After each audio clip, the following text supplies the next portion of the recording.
say her name. They say her name every month on the date of her death. We lost a real beautiful life, and we really, really miss her. And Takaya Young's family and friends also continue to call on the Blendon Township Police Department to say the two officers' names who were involved in her death. This body camera footage shows the moments before an officer shot and killed Young outside the Kroger on Sunbury last August. These families deserve to know who killed their child, full stop, in the active duty. Now, the Ohio Supreme Court will decide whether the police department needs to release the officers' names to the public and Young's family. Ryan Steuben-Rauch, a spokesperson for Blendon Township Police, calls this order routine. He's also an attorney. One side says you're not entitled to this record. The other side says, yes, I am. And the Supreme Court says, well, you give us the records and we'll decide.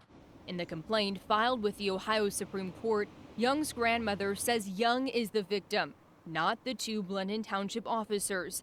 But the Blendon Township Police Department disagrees. They will not release the officers' names, citing Marcy's Law as the reason and calling them victims of crime. The president of the police union supports that decision. An officer that almost gets hit by a car, in my belief, is a victim. The Supreme Court's order reignites questions about the intent of Marcy's Law.